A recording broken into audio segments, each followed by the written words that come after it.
El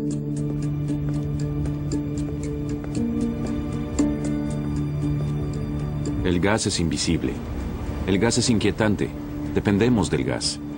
Así como nuestro corazón está conectado a las arterias, del mismo modo Europa está conectada a los gasoductos a través de los cuales nos llegan miles de millones de metros cúbicos del combustible intangible. Somos dependientes y sabemos que pronto necesitaremos mucho más gas. ¿Quién nos proveerá del gas necesario? ¿El consorcio estatal ruso Gazprom, que una vez cortó el suministro de gas en pleno invierno? ¿O nos atamos a nuevos proveedores financiando durante décadas las dictaduras en torno al Mar Caspio? ¿O entramos en el juego de los ricos, consumiendo gas licuado proveniente del tórrido desierto de Oriente Medio? ¿O extraeremos nuestro propio gas de los estratos rocosos en las profundidades de la tierra europea, aplicando el brutal método de la fractura hidráulica? Hagamos lo que hagamos, las consecuencias siempre son funestas. Son pocos los estados que disponen de grandes reservas de gas, y son pocos los consorcios que extraen y venden gas. Algunos grandes competidores, que firman contratos a largo plazo por miles de millones.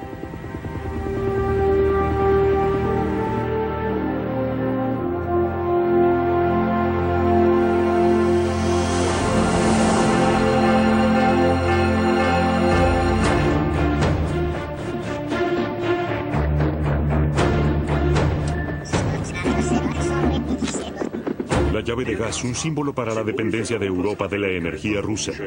Desde el miércoles por la mañana se encuentra cerrada.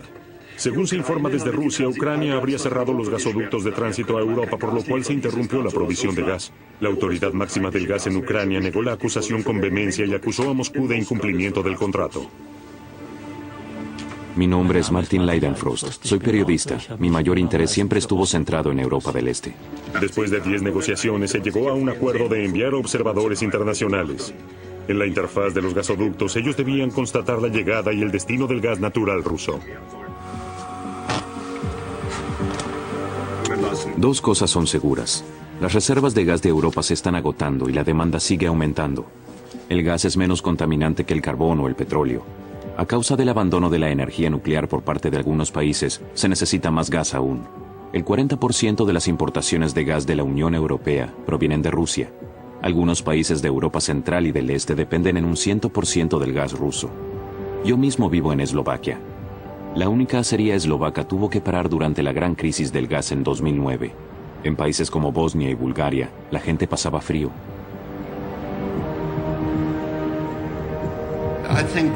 Pienso que hay otro factor muy importante que debería mencionarse. La diversificación es un valor en sí mismo derivado de la traumática experiencia del año 2009, cuando se le cortó el suministro de gas a Europa. Los más afectados fueron los nuevos países miembros de la Unión Europea. Ahora, un proyecto europeo pretende liberarnos de esa dependencia. El gasoducto Nabucco deberá aportar gas nuevo a Europa, proveniente de países nuevos. Nabucco busca quebrar el monopolio ruso del gas.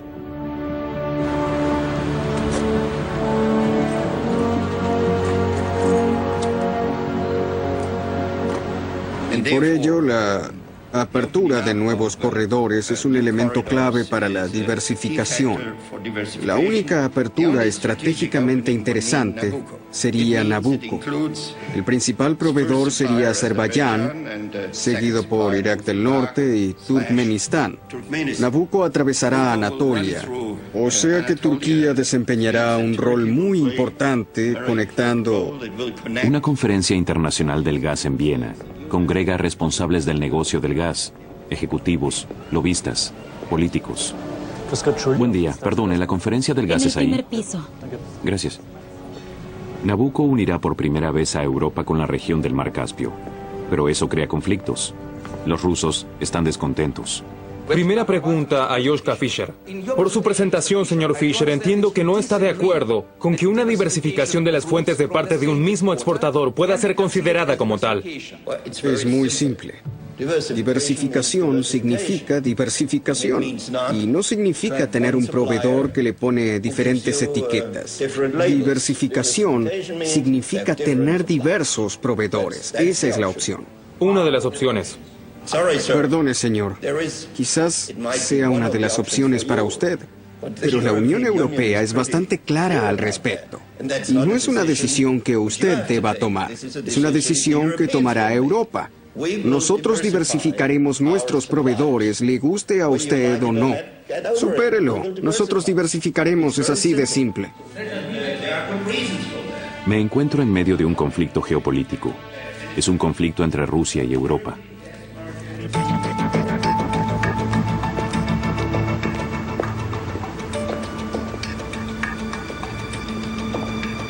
Los países de los cuales ha de provenir el nuevo gas para Europa fueron gobernados durante siglos por Moscú. Son ex-repúblicas soviéticas, como Azerbaiyán y Turkmenistán. Nosotros los europeos, hasta ahora no nos interesamos por esos países. A lo sumo mirábamos con desprecio a sus dictadores. Los representantes del proyecto europeo Nabucco siempre se manifiestan en forma temerosa, correcta, diplomática, como si por nada del mundo quisieran irritar al oso ruso. Por ello, recurro a alguien que no teme hablar de frente. Es un estadista reconocido internacionalmente. Fue ministro de Relaciones Exteriores y vicecanciller de Alemania. Ahora, Joschka Fischer trabaja como asesor para Nabucco.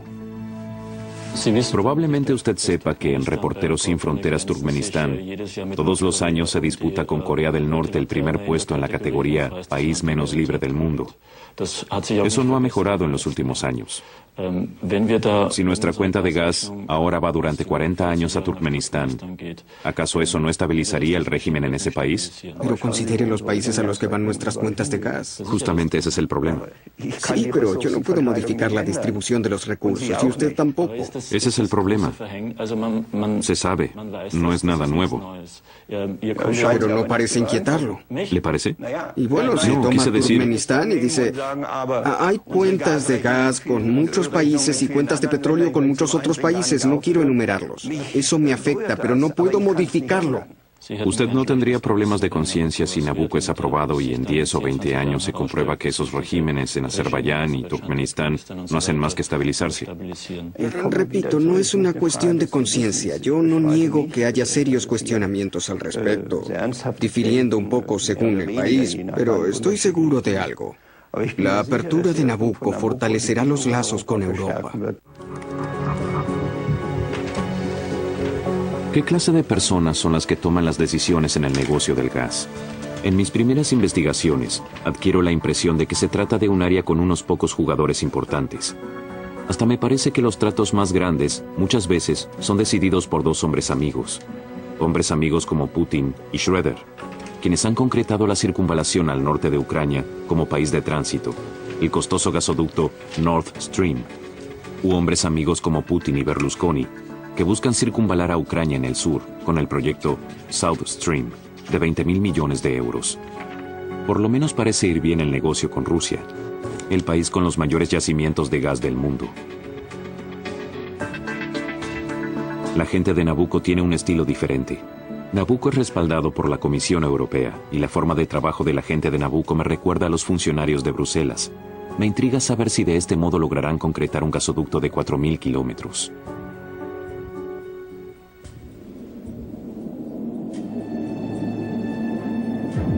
Mientras Nabucco no sea una realidad, la dependencia de Europa del gas ruso sigue creciendo.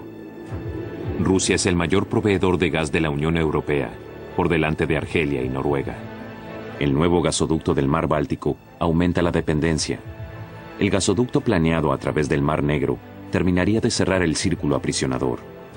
Solo Nabucco llevaría a Europa gas nuevo proveniente de la región del Mar Caspio.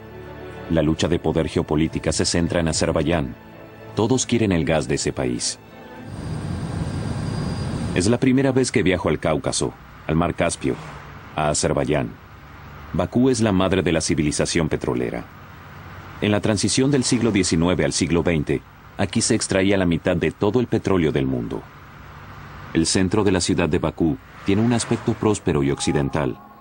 La ciudad es de color arena uniforme y de estilo clasicista. Rascacielos en forma de llamaradas se elevan a las alturas. Aquí estoy en el lugar correcto.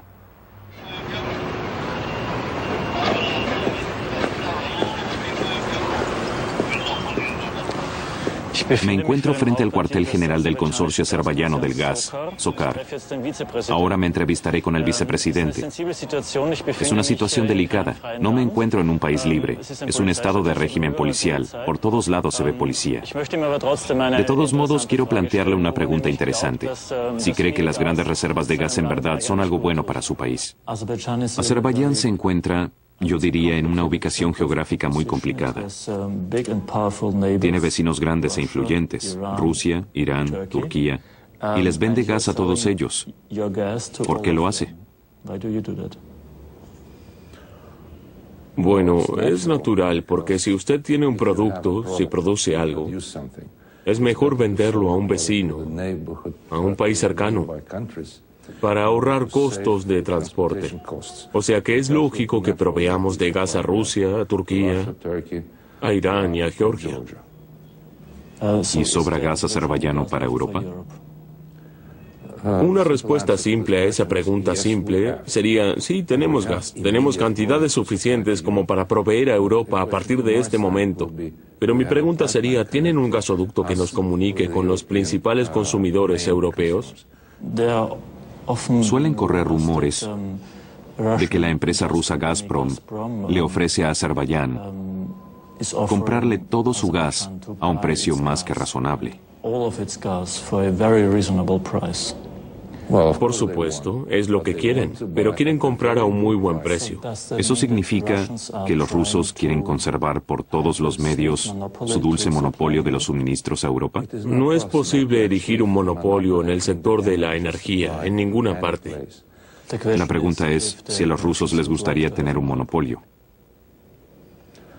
Bien, de acuerdo a las leyes de la economía, tal como yo las aprendí, eso es absolutamente imposible. Cuando termina la entrevista, el ejecutivo me conduce ante su mapa. De repente me describe a los vecinos de Azerbaiyán en términos muy distintos. De pronto, Azerbaiyán se encuentra rodeado por conflictos de magnitud inconcebible. Azerbaiyán estuvo en guerra con la vecina Armenia. La vecina Georgia estuvo en guerra con la vecina Rusia. En el oeste, la zona de guerra turca de Kurdistán. En el este, el bizarro estado dictatorial de Turkmenistán. Y en el sur, los mulás iraníes que intentan armar la bomba atómica. Veo todo esto y pienso, ¿la gente de Nabucco está en su sano juicio cuando planea transferir justamente a esa región miles de millones durante 30 o 40 años? ¿Qué clase de país es este en el que me encuentro? Por todos lados me topo con los retratos de dos hombres, el fallecido presidente Aliyev y el actual presidente Aliyev, casualmente padre e hijo. El régimen de Azerbaiyán busca establecer buenas relaciones con Europa. Hasta ahora, nadie me ha recibido con los brazos tan abiertos como el consorcio energético estatal SOCAR. Pero a la vez, el país es asolado por las olas de detenciones.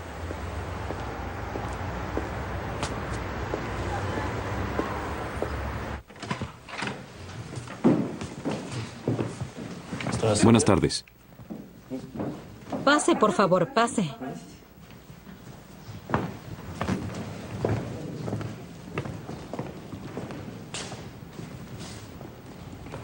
Hola.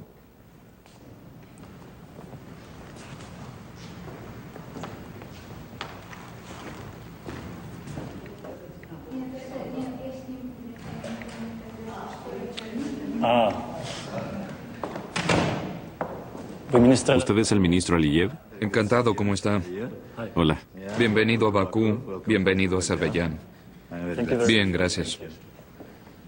Como usted sabrá, muchos europeos temen ser dependientes del gas ruso. ¿Usted cree que para Europa Azerbaiyán es una alternativa al gas ruso? Sabe, yo no estoy en condiciones de afirmar que el gas de Azerbaiyán sea una alternativa. Rusia es un imperio muy grande de gas. Rusia tiene las mayores reservas a nivel mundial, lugares de producción y todo eso. Circulan muchos rumores de que Rusia intenta comprar todo el gas de Azerbaiyán. Sí, eso es correcto. Quizás deseen hacerlo. O sea que reciben ofertas de Rusia. Sí, permanentemente. Ellos quieren Siempre comprarles nos todo el hacen gas. propuestas. ¿Por qué no le venden todo el gas a Rusia? Sabe, no creo que esa sea nuestra intención vender todo nuestro gas a Rusia. ¿Se trata de una decisión política? No sé, ¿Una creo decisión que... estratégica? Sí, ¿Es un tema creo de que dinero? es una cuestión comercial. En la primera línea se trata de algo comercial. ¿Rusia tiene un monopolio en la Unión Europea? Sí, lo tiene, por cierto. Y para Europa es muy importante evitarlo. Por eso, Azerbaiyán es importante. ¿Ustedes le ayudarán a Europa? Sí, intentamos hacer nuestro mejor esfuerzo en beneficio del interés mutuo. En la década de los 90, la economía azerbaiyana estaba por el piso. No nos quedaba ni un centavo en nuestros bancos.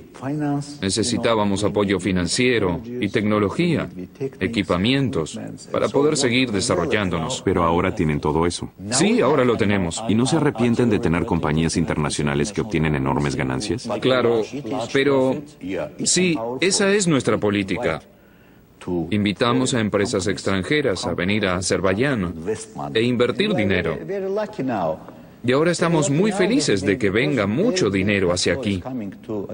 Y la mayor ganancia la obtiene el gobierno de Azerbaiyán. Eso es muy importante.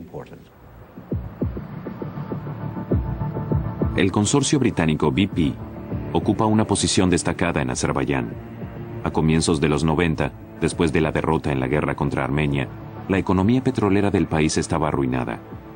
Por ello, el presidente Aliyev padre trajo al país consorcios internacionales. En 1994 se firmó un contrato que ingresó a la historia como contrato del siglo. Se dice que ese contrato privilegia a BP de tal manera que ese consorcio multinacional se ubica por encima de todas las leyes vigentes y futuras de Azerbaiyán. Quizás los azerbaiyanos hoy lamenten ese hecho.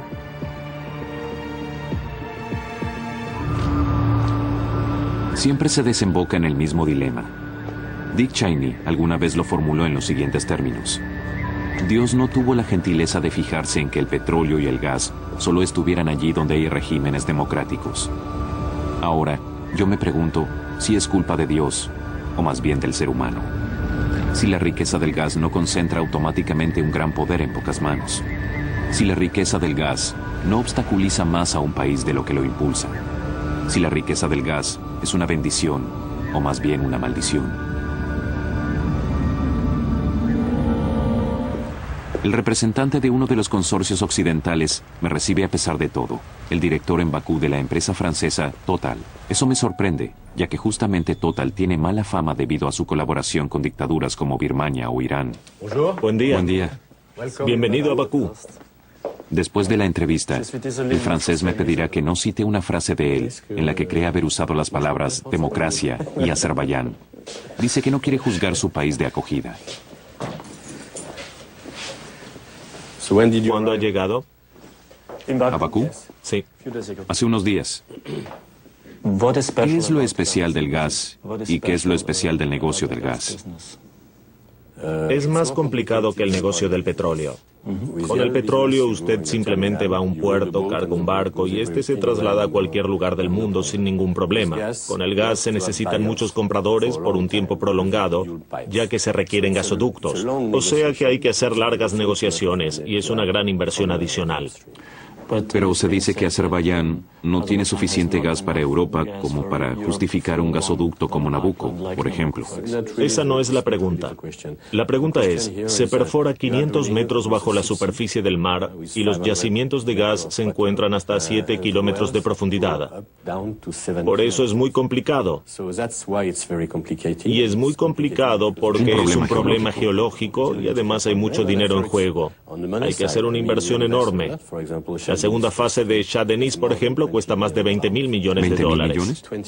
Y no se invierten 20.000 millones de dólares o más si no se tiene asegurado un camino a Europa, o sea que la intención definitivamente es entregarle a Europa. O sea que si los europeos le compran gas a Azerbaiyán, estarían por 20 o 30 años en una especie de matrimonio con Azerbaiyán. Sí, y probablemente más tiempo que ese. Si se construye un gasoducto, no se lo hace para tan solo 30 años. Antes, en los 70, eran 30 años, pero ahora intentamos construir gasoductos para 60, 70, 80 años. ¿Gasoductos? ¿Ustedes construyen gasoductos Sí. para 80 años? Sí. Quizás lo especial del negocio del gas sea que siempre implica miles de millones. Siempre implica que... Miles de millones. Sí, e implica unos cuantos miles de millones. El Así hecho de es. tener mucho gas para exportar es una maldición o una bendición para un país. Creo verdaderamente que es una oportunidad. Vea la velocidad a la que creció Azerbaiyán en los últimos 10 años. Yo diría que es simplemente increíble. Creo que es beneficioso para la salud de la gente y la salud del país. Y todas esas cosas en definitiva resultan ser positivas.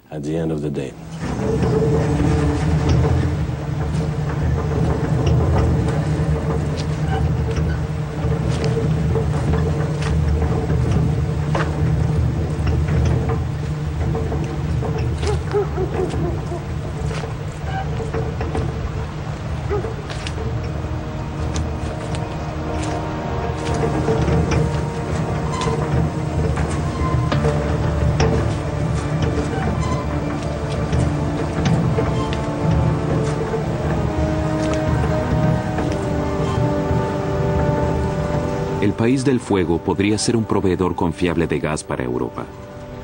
Me resulta difícil evaluar cuán conformes están los azerbaiyanos con su presidente. Posiblemente el gobierno logre mantener tranquilo al pueblo mientras crezcan los ingresos por petróleo y gas. Hacia afuera, el gobierno de Azerbaiyán se comporta sabiamente, manteniendo buenas relaciones con todas las fuerzas importantes de la política mundial. Una cosa es segura. Aun cuando a Azerbaiyán alguna vez le sobre gas para Europa, los europeos no lograrán llenar Nabucco solo con eso. Si no despiertan al gigante dormido de Irán, tendrán que seguir reuniendo penosamente el gas en Irak del Norte y ante todo en Turkmenistán.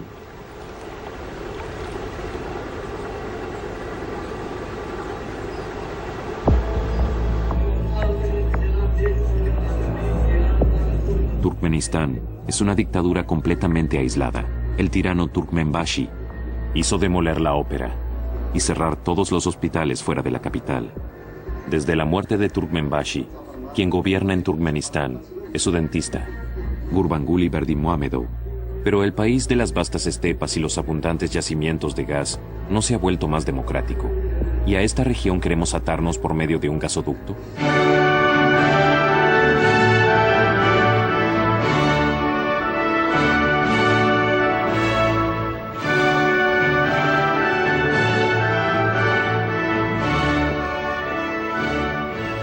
Durante la crisis del gas en 2009, pude darme cuenta de que la provisión de energía se ha convertido en un gran tema europeo. Me encuentro con el comisionado de energía europeo, Günther Oettinger, en un momento turbulento. Luego de la fusión del núcleo del reactor de Fukushima, algunos países abandonan la energía atómica. Europa necesita más gas aún.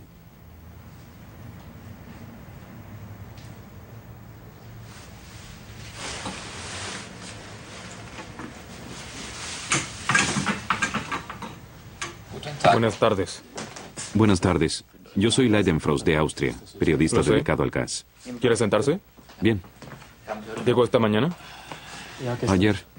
El gas es un negocio a muy largo plazo. Los contratos se firman a 30, 40 o incluso, según me dijo alguien en total, 80 años. ¿No le preocupa el hecho de que, si, por ejemplo, compramos gas de Turkmenistán, como europeos, nos atemos durante 30, 40 u 80 años a una dictadura?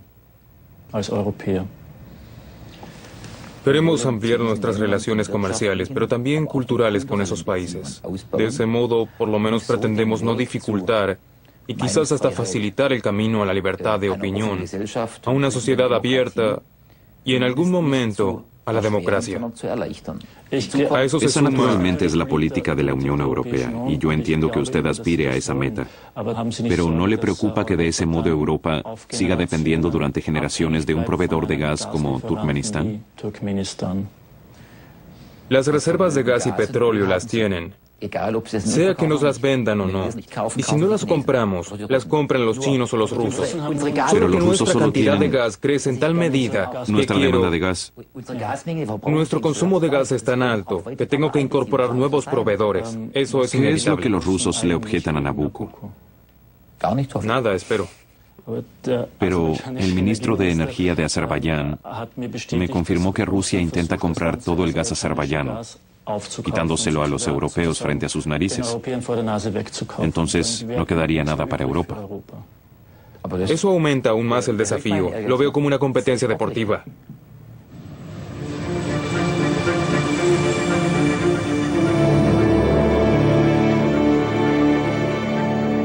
Moscú, 12 millones de habitantes. En tiempos del poderío soviético, la mitad del mundo estaba bajo las órdenes de esta metrópolis. Aquí buscaré la respuesta a una pregunta. Es la siguiente. ¿Podemos confiar en los rusos? ¿Podemos confiar para el futuro en aquellos que alguna vez nos cerraron la llave de gas? La pregunta me afecta en lo personal. Amo el idioma ruso. Estuve cerca de casarme con una mujer rusa, pero no amo el Estado ruso. No me gusta la falta de libertad, la obsesión controladora, los servicios secretos, que casi hacen fracasar mi viaje. Moscú, no me eres indiferente.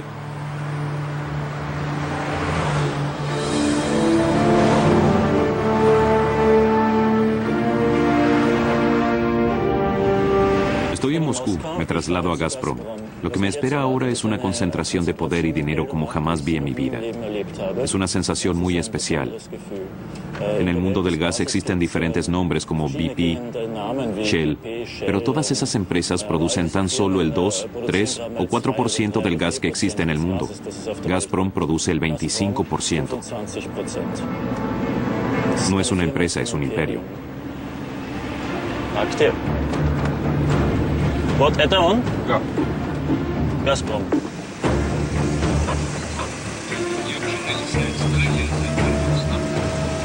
Las normas de seguridad son muy estrictas. Cada vehículo tiene que ser anunciado con su matrícula y aquí incluso se lo controla por debajo con espejos.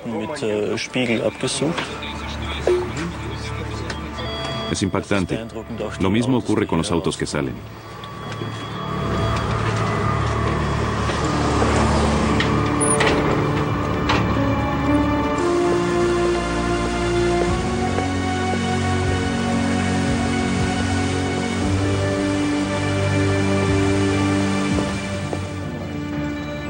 Gazprom tiene la red de gasoductos más grande del mundo, 160.000 kilómetros de tuberías. Gazprom tiene un mapa de Europa con una geografía propia, desconocida para nosotros los europeos. 10% del rendimiento económico del país más grande de la Tierra se controla desde aquí. El último piso del rascacielos de Gazprom. Yo espero. Una indescifrable multitud de guardias espera conmigo. Tengo una cita con Alexander Medvedev, presidente de Gazprom Export, vicepresidente de Gazprom. Jamás volveré a conocer una persona tan poderosa. Gazprom posee un consorcio petrolero, varios canales de televisión, una de las líneas aéreas más importantes y uno de los bancos más grandes de Rusia. En la central de Gazprom hay un ascensor reservado únicamente a los miembros de la junta directiva. De ese ascensor saldrá mi interlocutor.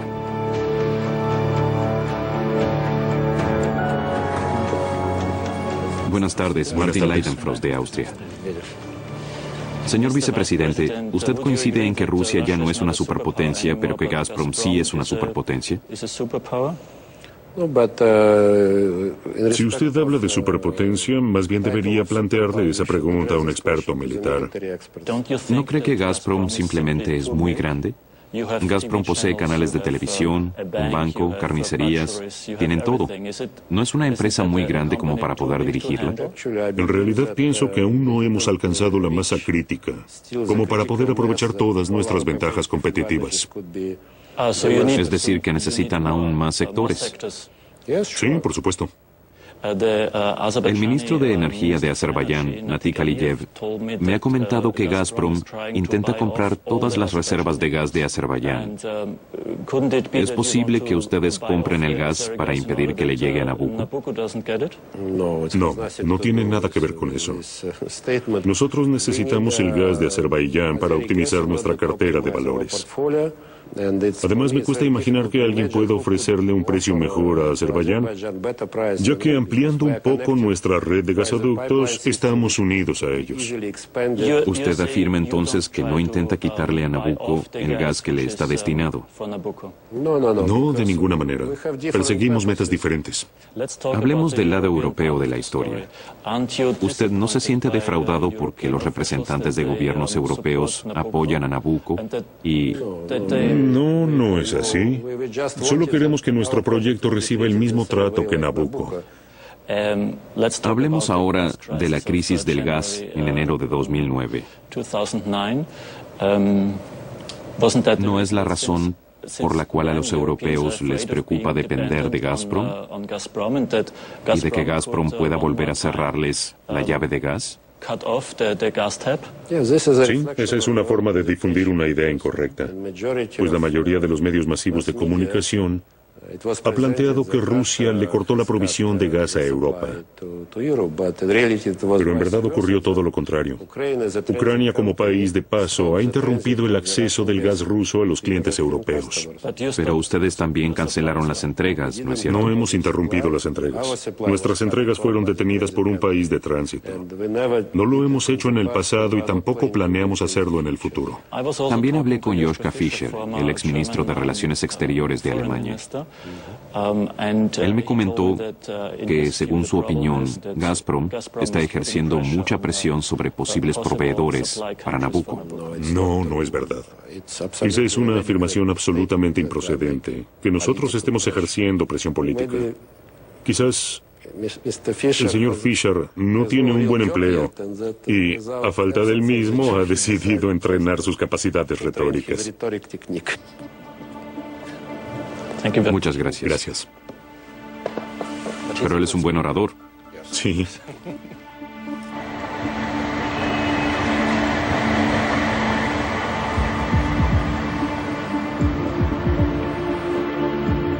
Siempre me vuelvo a topar con el hecho de cómo el alma rusa está obsesionada por la grandeza, la fortaleza, el poder. El consorcio estatal Gazprom, por ejemplo, me parece excesivamente grande.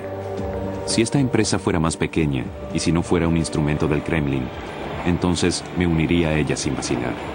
Pero si quien está al frente de 400.000 empleados me dice sonriente que Gazprom tiene que ser mucho más grande aún, eso no contribuye a generar mi confianza. Vuelo hacia el origen.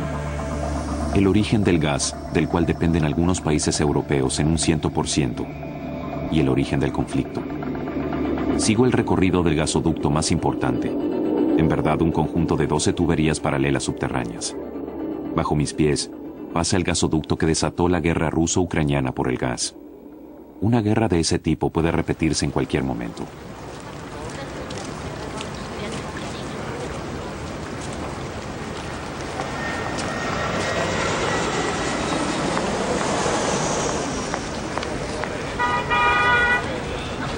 Novi Urengoj, la capital del gas en Siberia. Me recibe una ciudad triste y lluviosa. Me encuentro al norte. Ahora hay 3 meses de claridad. Durante el invierno boreal, este páramo helado está sumido en la oscuridad durante 3 meses. Cruzo el círculo polar. Aquí yace lo que los rusos llaman su oro azul. De aquí vienen nuestras provisiones. Si no hubiera llegado a este lugar con Gazprom, no podría circular por él. Las salidas de la ciudad de Novi Urengoj se encuentran bloqueadas con barreras. Al reino de Gazprom solo se ingresa por medio de calles privadas de la empresa. Vuelo hacia la tundra, a donde viven las personas que en realidad son los dueños de la tierra gasífera siberiana. Distribuidos en 2 millones de kilómetros cuadrados, viven apenas 40.000 nenets. Solo 2.000 de ellos siguen siendo pastores nómades de renos. Oficialmente los nenets son los dueños de esta tierra. Tienen su propia región autónoma. Me pregunto si los nenets no serían socios comerciales más agradables que los rusos, obsesionados con su superpotencia. Tengo que conocer a los nenets. ¿Dónde Nos estamos? encontramos aquí. No tengo a disposición más que Y 2 allí horas de queda vuelo. Sambur. Y los rusos me dicen que en ese tiempo tan reducido no tendré oportunidad de encontrar nenets nómades. Por ello, vuelo a Samburg, una aldea donde viven los nenets convertidos en sedentarios. Un tal Nikolai me esperará en Samburg. Ya no es un pastor de renos, sino instalador.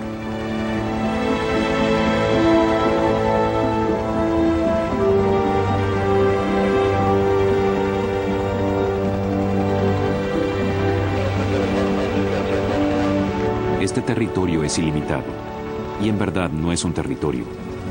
La tundra se compone de ríos, lagos y pantanos. Entre medio solo hay unos pocos senderos angostos con suelo firme. Bajo mis pies se halla el campo de gas natural explorado más grande del mundo. Más de 6 billones de metros cúbicos han sido extraídos de él. Los equipos para la extracción de gas surcan la región. Por todos lados arden grandes fuegos. Ningún país quema tanto gas como Rusia. Con el gas quemado, se podría aprovisionar a varios países europeos. Aterrizamos junto a las yurtas. El suelo de la tundra es muy blando, cede al caminar. El pequeño pedazo de tierra firme está rodeado por pantanos. No hay forma de escapar.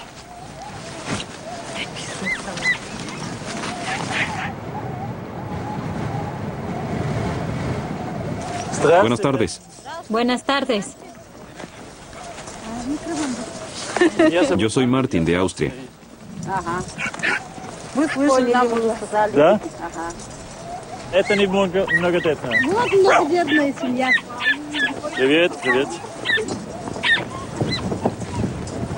Можно? ¿Puedo pasar? Вы тоже заходите? Это стульчик? Это тоже тут. Так вы сидите? Да. Это у нас постели. Это постельная у нас, вот все складывается. Это постель у вас? Да. ¿Me quito los zapatos? Sí. А вот вам где она без... Sí. Это с подошвой уже. Вот. Это мне... Да, там. Это ¿Es de mi tamaño? Es de tu tamaño. Ага. Красиво. Больше. Nos gustaría ver renos. ¿Renos? Hay uno pequeño que vive con nosotros. Это? ¿Esto es un reno? Это олененок. Sí. Это собака. Pero si es un perro. Ah, aquel. Это детеныша, в этом забирают. Это вот всё он ест, всё он любит. Nuestro territorio ya está destruido por el gasoducto. Этого газопровода. Разрушенный. ¿Territorio destruido? Sí, los tractores abren surcos por todos lados y los renos ya no pueden pasar. Nosotros necesitamos la tundra pura y limpia. А кто ¿Quién tiene la culpa de que ya no exista la tundra originaria? Por supuesto, los ocupantes. Эти освоители. ¿Los ocupantes? Los ocupantes del norte. Освоители севера. ¿Quiénes son los ocupantes del norte? Y los que extraen el gas. Necesitan el gas Газ, y el нефть petróleo. добывает. Это A всё nosotros нужно, no nos а мы им не necesitan. нужны. А там вы... ¿Y las manadas no se pueden desplazar libremente?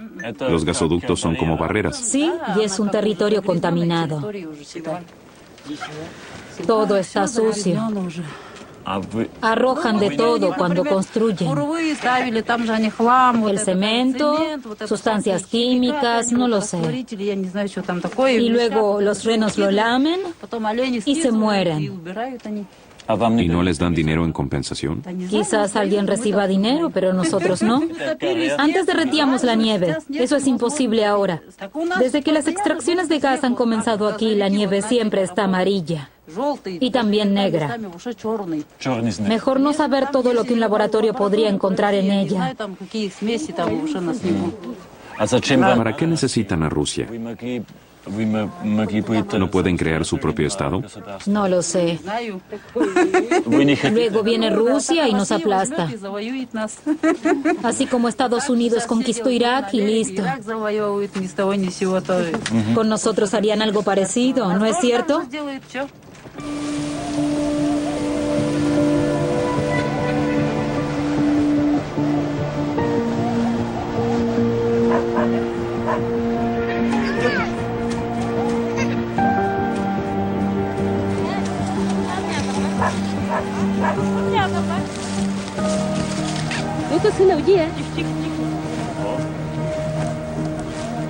Estas son nuestras pieles de invierno. Зимние шкуры. А это шкуры, что вы... Вот детский вариант. Y esas son las de los niños.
necesitamos. Un poder invisible, inquietante, escondido en las profundidades. Un material explosivo en manos de unos pocos hombres. Somos dependientes del gas. Así como nuestro corazón es alimentado por las arterias, así nuestra vida moderna depende de las corrientes de energía. Queremos independizarnos. Creemos poder elegir entre las arterias, pero tenemos que decidirnos.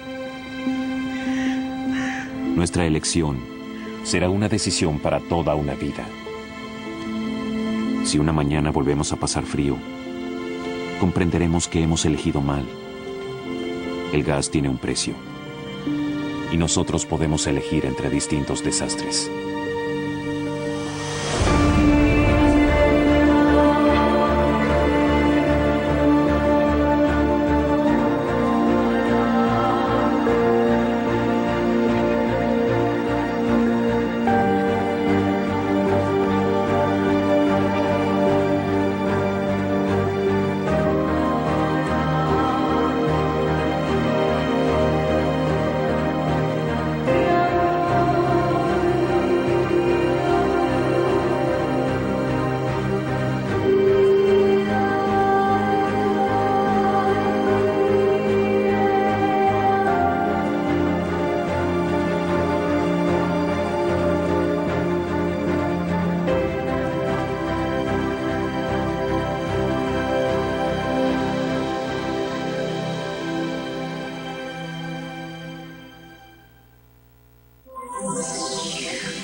No es un cocinero como cualquier otro.